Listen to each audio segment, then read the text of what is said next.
Hi guys, James at Rampant Lion Reviews again for you today with another beer review. For this one, we are going to head over to Latvia once again, and we're going to return to a brewery that has now featured on the channel a couple of times before. The beers that I've had from this brewery so far have been pretty nice, and it seems that this is a brewery who really want to push their name out there over the European continent over the next little while. So I'm curious to see how that goes for them. But for this one, we have a style that is a little bit different to what we've had before. All the beers that we've done thus far have been IPAs of varying strengths, but this is a particular style bracket that you don't see all that often, so hopefully it's an interesting one. So let's see how we get on then. For this review, we are going to head to a little place called Jelgava, which is to the southwest of Riga, the capital city, and we're going to have a look at another beer from Hopalaa Brewery. So this particular beer is called the Cloud Number 11. It comes in at 7% ABV, and this one is a Milkshake IPA. So yeah, this is one of two Milkshake IPAs that I got from this brewery. Big thank you to Remants, of course, for making all these Hopalaa reviews possible. They sent me a big box with about 14 or so different beers. But yeah, this is my fourth review from these guys now, and I think we've still got another 4 IPAs to go after this one, come to think of it. So yeah, like I said, we'll do all the IPAs early on, and then we'll stagger the sours and the darker beers because they can last a little bit longer. But yeah, it's not often that you come across a Milkshake IPA, and I have to say I am quite curious to see how this one turns out. But so far we've had a New England double and a New England triple, so yeah, to try a Milkshake IPA will be a nice change of pace. But yeah, very curious to see how this one turns out. Hopefully it's another good beer, and I hope that you guys enjoy my take on this one as well. So yeah, let's see how we get on with this one then. So as always with my reviews, I'll tell you a little bit about the brewery before we taste the beer. If you want to get straight to the tasting, just fast forward. All the usual links are in the video description below. That's the brewery website, the link to my other reviews that I've done from Hopalaa Brewery so far, and we will no doubt add more to that in the near future. We've got still a few beers to work through from these guys, but there's all the usual social media down there. If you want to see more reviews, do please consider subscribing to the channel. The whole channel, of course, has a geography-based tagging system, so you can go into the homepage and search for beer based on country, city, state, county, province, prefecture, whatever it is you happen to be interested in. Do check out the playlist of beers from different countries. There is one there for all the Latvian beers that I'm reviewing for you. That's being added to quite regularly at the moment because we still have a lot of Hopalaa beers. Hopefully I can add a few more to that over the near future, and a few different breweries as well. But as always, please do get in touch and let me know some of the other beers and breweries that you guys would like to see me review. It's always great to hear from you guys that are watching the videos, and the support that you show the channel is hugely appreciated. So anyway, to tell you a little bit about Hopalaa Brewery then, on to my brewery notes. So Hopalaa Brewery, as I've mentioned to you already, are based in a little place called Jelgava in the Zemgale region to the southwest of Riga, the capital city, which is almost right in the middle of Latvia actually. But the brewery is owned by 3 friends, Rimants Pavziniuks, Kristaps Stankus and Ainars Jumjansevs. So Ainars is a teacher by trade, Kristaps has a background in finance, while Rimants owns his own marketing firm. So there's quite a diverse background amongst these 3 guys, but quite often that is what happens when you start up a brewery company. But these guys apparently discovered craft beer after hearing that a neighbour was brewing something called an IPA, which they had never heard of before. But then they started, after trying this beer, they started home brewing together in about 2013 under the name Kaliu Alus, which translates into English as the Blacksmith Brewery. But they gradually scaled up their home brewing over time, having received positive feedback from their beers, and they were encouraged by many to turn professional and start their own brewery, and so they did this. And over the next few years they released a good number of different beers under the Kaliu Alus name. But in 2019 they officially registered the name Fermentum, which is the parent company of the Hopalaa beer brand. So these beers are released under this name Hopalaa, under the parent company Fermentum. But the idea behind using Hopalaa was that it was a name that would be easy for people from other countries to remember.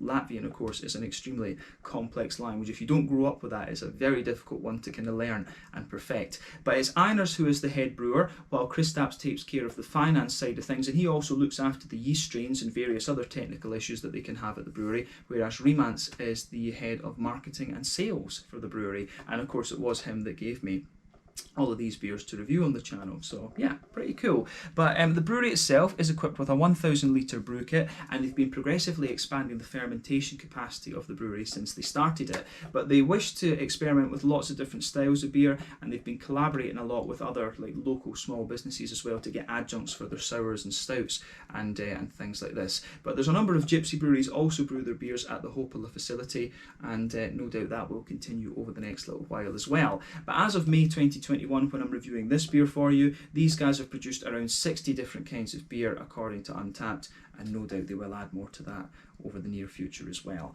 But yeah, that's all I can really tell you about Hopalaa Brewery for the moment. If you want to learn more about these guys, you can of course check out the brewery website. You can follow them on Facebook and Instagram to keep up to date with all the latest goings on, and you can check out the Rate Beer, Untappd and Beer Advocate pages to learn more about all the different things that these guys have done.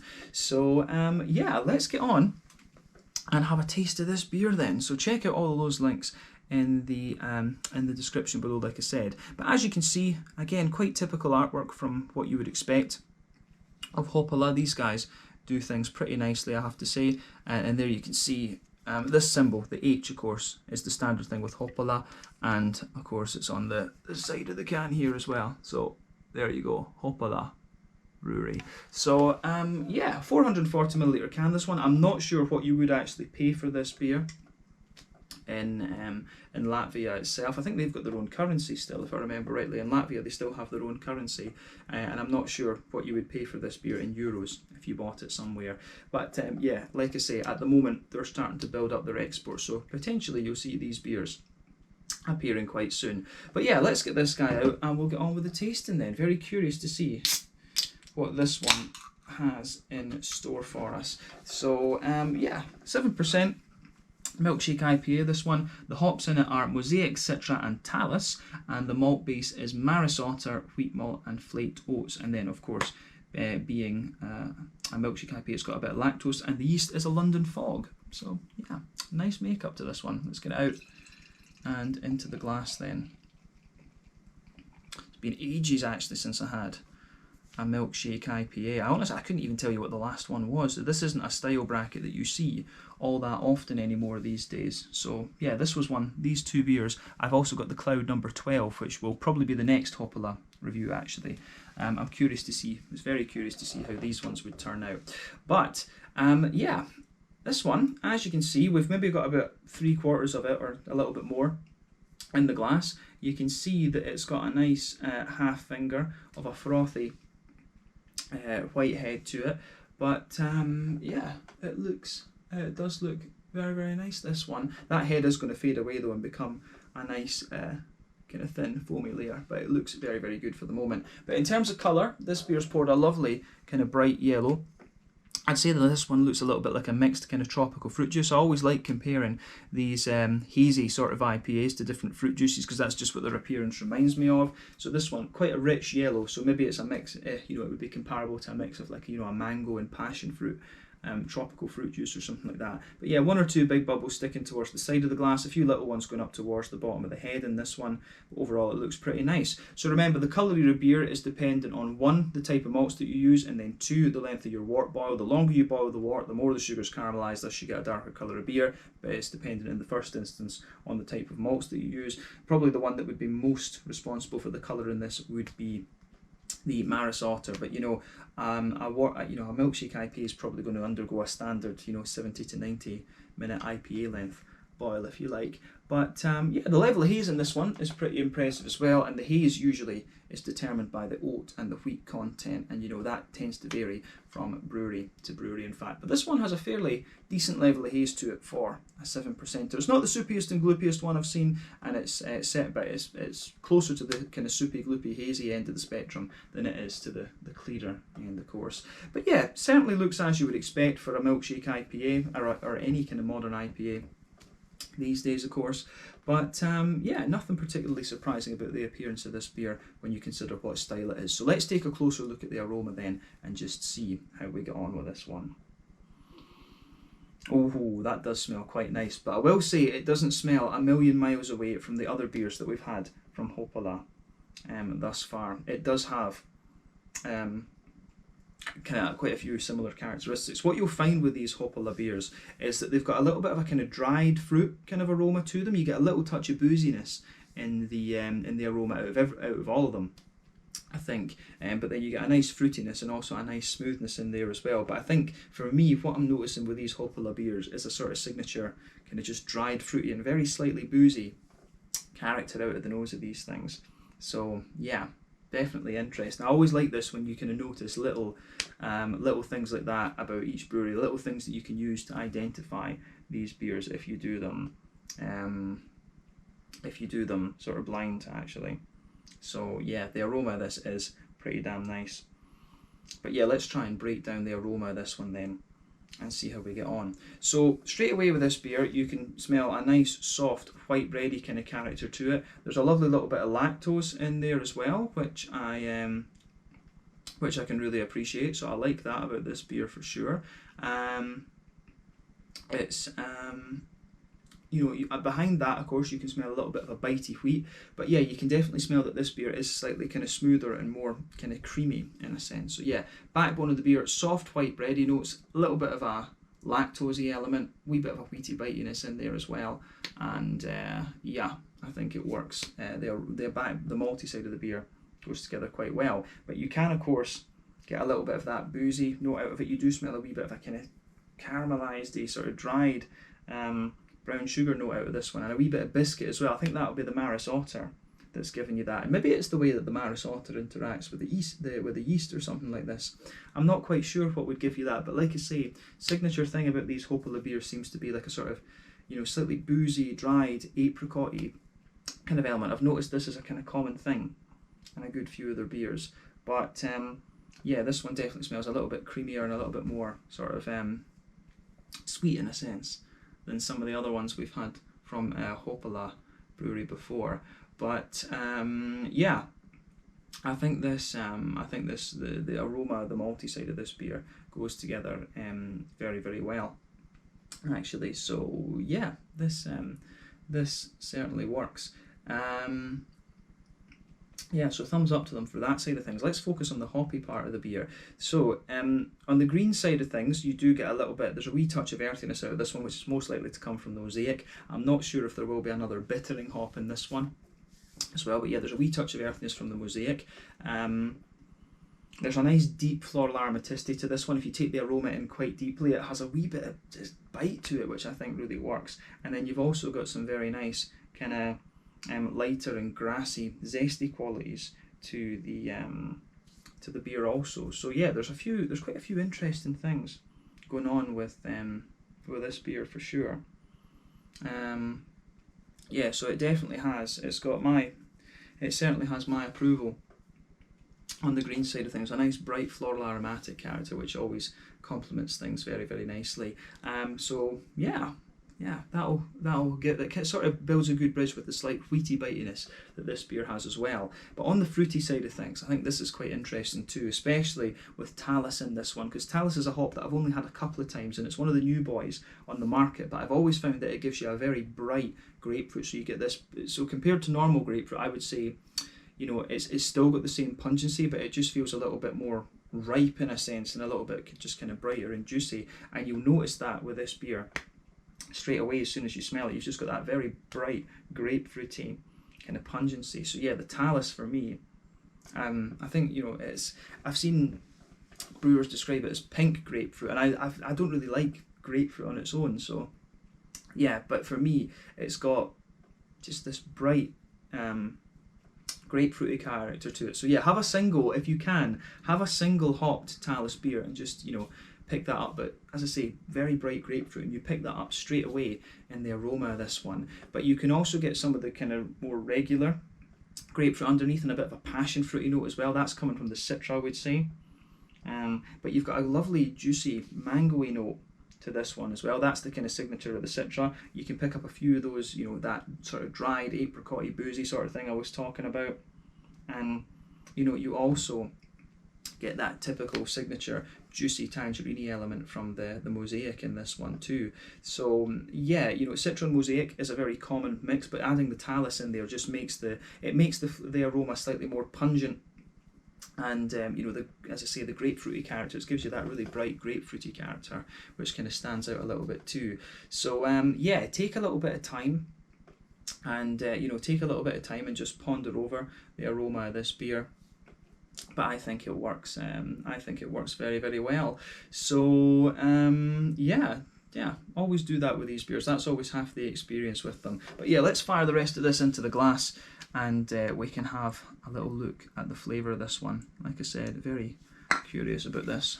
Line it back up so that my OCD is happy. But there we go. So yeah, this one is the Cloud Number 11, a 7% milkshake IPA from Hopalaa Brewery in Jelgava, to the southwest of Riga, over in Latvia. Not down in Latvia, over in Latvia. Let's get stuck into this one. Slanja, skull, cheers, and prieka.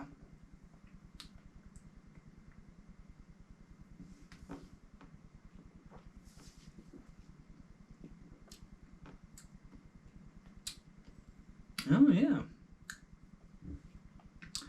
that's pretty nice actually. I like this one for sure. So yeah, compared to the other ones, the other beers that we've had from them so far have been a little bit, you know, more kind of bitey and things. This one just takes a really smooth approach, but it takes a wee bit of time actually for the kind of milkshakey type character to make its way out of this beer, I think. So that's definitely an interesting point to make about this one for sure.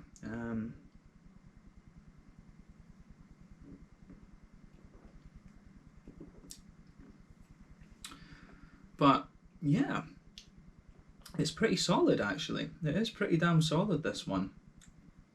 So yeah, gets a thumbs up from me. Quite different from the other beers, like I say. Just, it feels very, very smooth, and a little bit kind of just slightly sweeter in the malt base as well, but like not overly sweet. More just a kind of, it's more the oatiness, and the, you know, the oats and the lactose kind of seem to gravitate towards each other in this beer and just give you a little bit more of a kind of smoothness. So yeah, this beer I think works very, very nicely actually. Yeah, interesting stuff.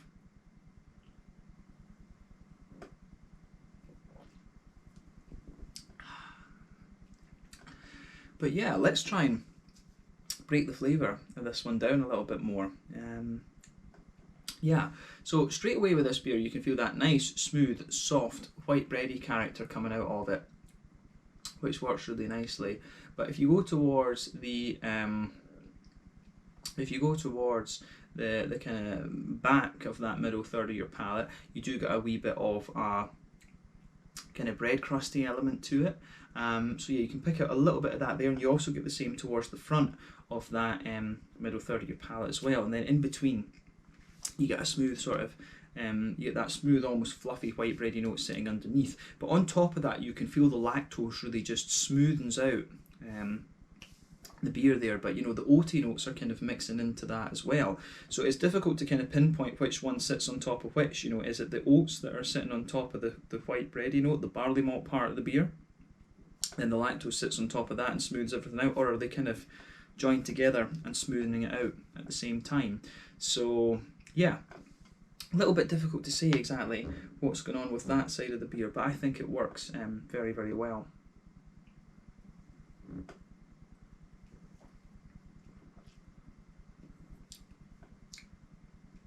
So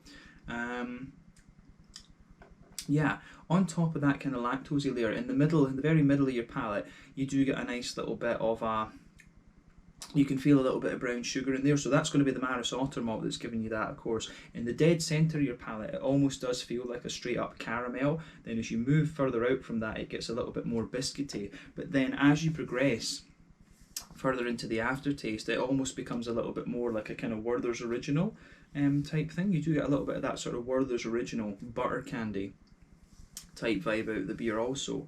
So yeah, this is it's quite interesting how that pieces together in this beer too.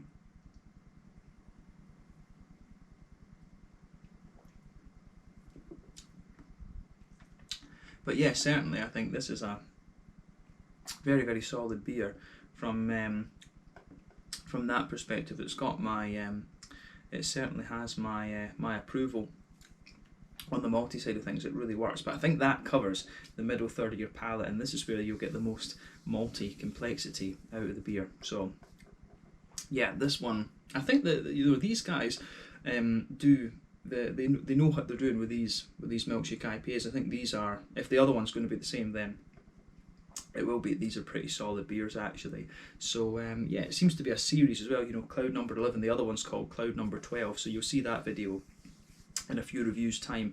But yeah, this certainly works, absolutely. So let's look at the back third of your palate then. So on that border region between middle third and back third of your palate, you get a little bit of a kind of build up to the beer. There's a wee bit of breadiness in there as well. Then on the back, on the as you move into that back third of your tongue, you can feel a little bit more of the wheatiness. The beer sort of kind of smoothens out a little bit, and you get a wee bit of the wheatiness. And at the back of that, there's a little bit of a kind of bitey quality. But then sitting on top of that, you get a more kind of airy, yeasty type vibe out of it. So when you start at the back of the beer, the flavour is kind of like this tall almost, and as you move further forward, you can feel that it kind of just gradually condenses down. But then as you go into that middle third of your palate, it goes down quite a bit, and then the rest of the flavours and the malty side of things are quite, you know, compressed together.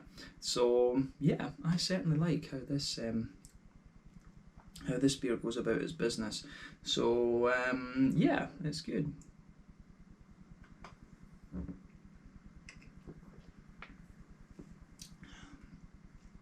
But yeah,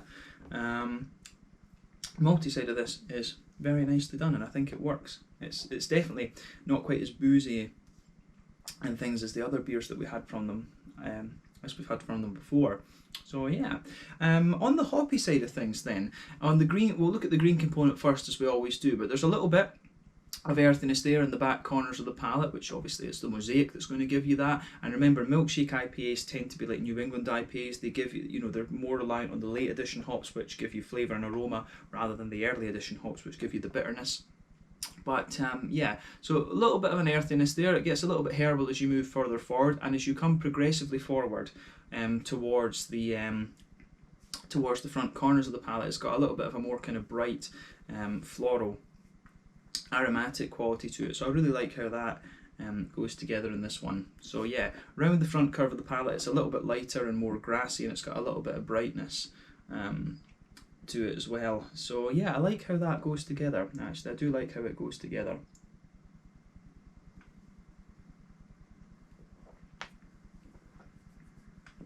But yeah, in terms of the fruity side of things, so it's got a the green component for me is quite smooth in this actually, but the fruity component also is a little bit smoother and kind of more creamy compared to some of the other ones we've had before. But let's just break that down a wee bit more. So border region between front third and middle third of your palate, again there's a little bit of a kind of bready build up, a little bit of a bread crusty sort of thing in this one. And then underneath that front third of your palate, there's a nice kind of smooth white bready kind of element to it as well. But you can still detect, you can get a wee bit of the lactose and the oaty creaminess in the dead centre of that front third of your palate too. So that's quite an interesting one. But yeah, sitting on top of that, as I say, you always get that nice oily bubble where those juicy fruity esters just kind of roll their way out of the beer. So I can certainly appreciate how that goes together in this one. So towards the back of that, front third of your palate, you've got a little bit of a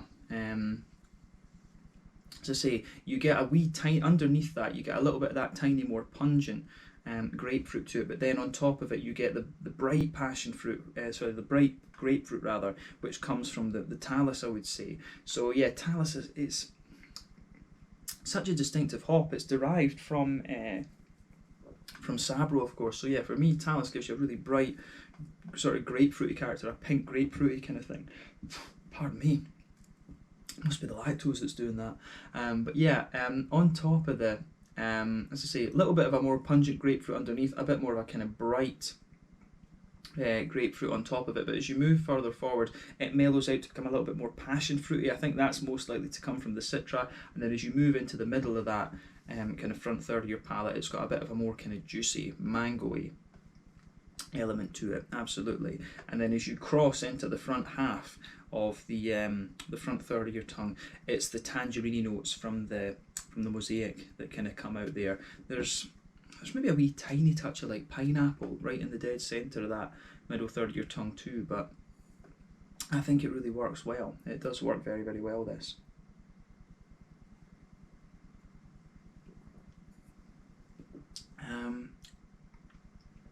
But yeah,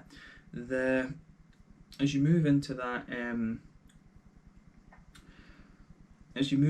front half, as I say, lovely light, juicy kind of tangerine elements to it. I think some of the apricot kind of creeps forward as well. But as you move towards the kind of front tip of your tongue, there's a wee touch of a limey element in there, and I think that's most likely to come from Citra, because Citra has those kind of lemon-limey elements to it as well. Then you've got the sort of grassy elements pushing the way out of the beer also.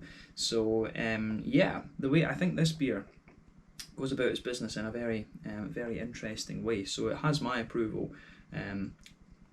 It certainly has my approval in that sense, and I think the sort of smoothness you get out of this one is a nice change of pace compared to the other Hopalaa beers that we've had before. But this is only my 4th beer from these guys. Like I say, we've got another Milkshake IPA, we've got a session low alcohol IPA, and then 2 regular ones that are sort of experimentals from what I understand. But yeah, this one, I like the relaxed vibe of this one. This one's got a really nice vibe about it actually, so I'm curious to see what the cloud number 12 is like actually. So yeah, I think we can leave it at that for the sort of flavour portion of this review, if you like, and we can round off with the mouthfeel now. So really lovely beer, that, in a sense. So overall, I would say that this beer is getting towards the top end of mid-bodied. The carbonation is very, very smooth, and the mouthfeel overall is the mouthfeel overall is just, again, very, very smooth actually.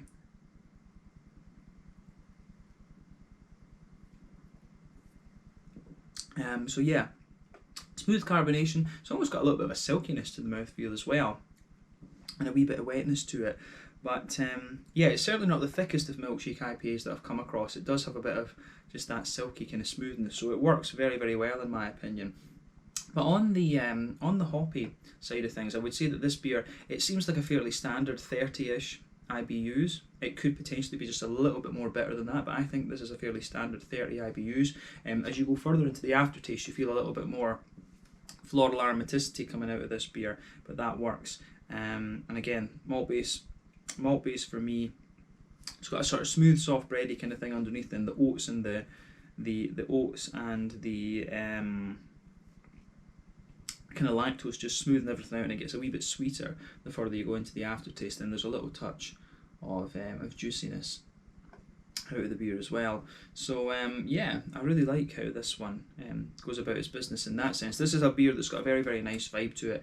I think people will enjoy this one if they get the chance to taste it. So yeah, I like this one. This potentially could be my favourite of the ones I've tried so far actually. So I think the other one, the Cloud 12, might just have a few different hops in it, but I guess it will probably be quite similar to this. So yeah, you'll see me review that in a few videos time. Then we'll look at the session IPA and the 2 experimental ones. But for the moment, I guess we can leave it at that. So yeah, this was the Cloud number 11, 7% Milkshake IPA from Hopalaa Brewery in Jelgava to the southwest of Riga in Latvia.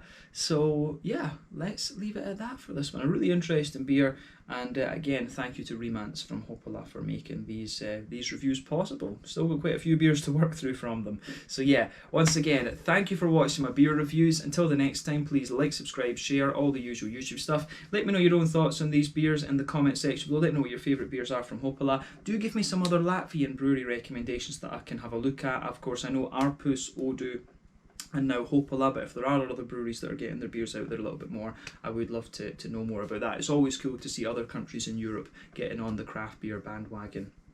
So yeah, definitely curious to see some more Latvian beers on the channel over the next little while. But thank you again for watching. Check out my social media, check out Hopalaa Brewery, and I'll catch you guys very, very soon. Until the next time, Slange, Skål, cheers, and Prieka.